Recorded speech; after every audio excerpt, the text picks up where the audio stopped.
Estamos de volta e agora futebol pelo Brasileirão Série B na rodada do final de semana. O Vila Nova perdeu para o Bahia por 1-0. O Atlético venceu o Goiás de virada por 4-2.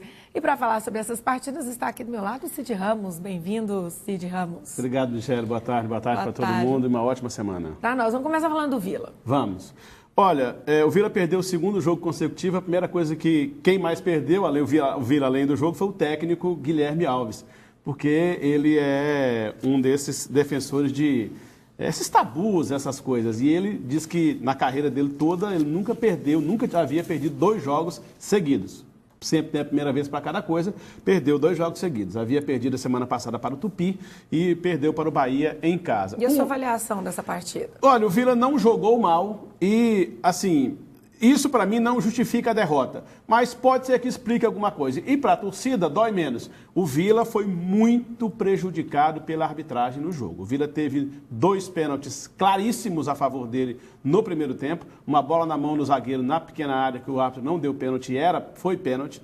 Depois o Moisés foi derrubado dentro da área. Não adianta falar que foi fora da área, que não foi. Foi dentro da área, em cima da linha. A linha faz parte da área, então foi pênalti e o juiz não deu 2 pênaltis. Além disso, Michele, o Vila perdeu 3 ou 4 gols desses que tem um quadro na TV Globo lá que chama Inacreditável Futebol Clube. Vai ter que criar um novo quadro, o inacreditável daquilo que não se acredita. Porque o Moisés, o Maguinho e o Frontini perderam gols que são inexplicáveis. Como é que você entra sozinho na frente do goleiro? O Frontini perdeu um gol que ele estava segurando na trave, isso é uma figura de linguagem que eu estou criando, estava segurando na trave, sozinho, ele e a rede, ele conseguiu chutar a bola na trave. Estava zicado esse Ele gol. conseguiu chutar a bola na trave, eu nunca vi falar aquilo. Mas, de qualquer forma, pode ser que explique alguma coisa para a torcida, mas não justifica. Então... O pênalti foi esse aí, esse foi um pênalti escandaloso que o árbitro não deu. Antes disso, teve uma bola na mão do jogador lá, o jogador está em cima da linha, e aquela linha, para quem não sabe, faz parte da área. Se a falta é em cima da linha, é pênalti, não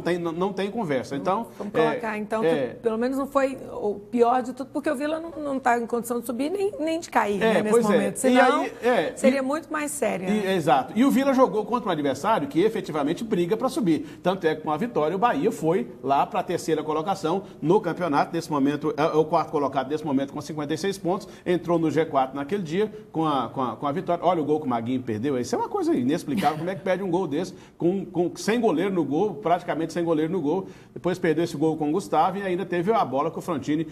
A do Frontini é a pior de todas. Mas, de qualquer forma, o Vila não jogou mal, jogou um futebol legalzinho, foi bom e perdeu de 1-0, mas era um resultado que é até possível de acontecer. Olha o gol que o Frontini errou. Olha a bola que o Frontini chutou na trave. Vê se pode. Agora, com esse ângulo mais aberto, é pior ainda. Não tinha nada, não tinha goleiro, não tinha mais nada. Agora, e o Goiás, Cidinho? O Goiás e o Atlético? O Goiás e o Atlético é o seguinte, era um grande jogo esperado, Michele, porque é o seguinte, é preciso que a torcida entenda, quando a gente está aqui comentando, fazendo uma análise, você faz uma análise contextual, é do conjunto, do contexto das coisas. Então, a campanha do Atlético explica quem é o Atlético. O Atlético vai ser campeão brasileiro, vai ser campeão. Ontem, com a derrota do Vasco no sábado também, para mim, definiu isso. O Atlético, além de subir, para mim, vai ser campeão. Mas, o que acontece?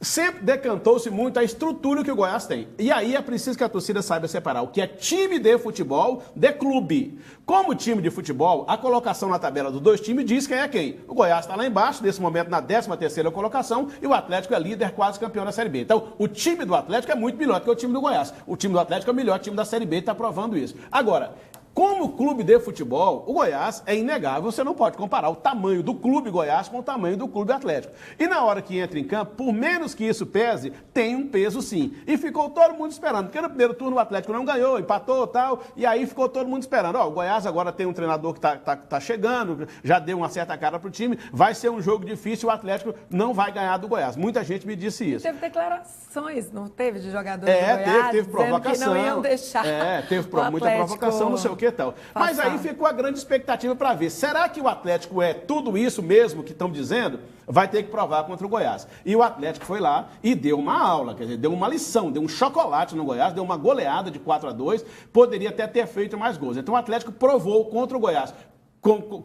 considerando esse componente da rivalidade local, que ele é realmente o grande time da Série B, a campanha dele é irretocável, essa goleada no Goiás, para mim, além de definir a subida do Atlético, definiu o Atlético como campeão da Série B em 2016 e provou que o Atlético é um time bom e um clube, nesse momento, preparado para qualquer coisa. A vitória foi incontestável, arrasou o Goiás, passou por cima e começou perdendo, porque muita gente poderia pensar o seguinte, muita gente pensou o seguinte, começou perdendo e agora? E agora nada, atropelou, passou por cima, ganhou de 4 com autoridade e com cara de time campeão. Parabéns ao Atlético. E agora como é que ficam os times goianos aí na tabela? O Atlético é líder com 64, tem 6 pontos a mais que o Vasco e faltam 4 jogos para cada um. O Atlético botou a mão na taça, não tenho dúvida de que o Atlético será campeão brasileiro da Série B, só se o Atlético não quiser. Matematicamente falando, por exemplo, mais um vitória, ponto. ele já... Se fizer mais um ponto, precisa de mais um para garantir-se matematicamente na Série A. Para mim já está lá, já muito também tem dito isso.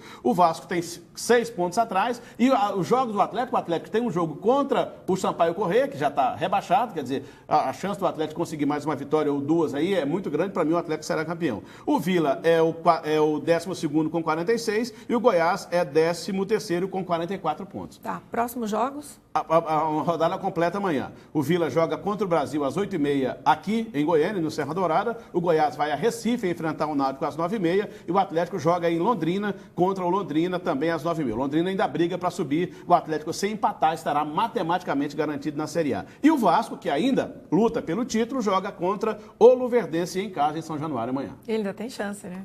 Tem muita chance.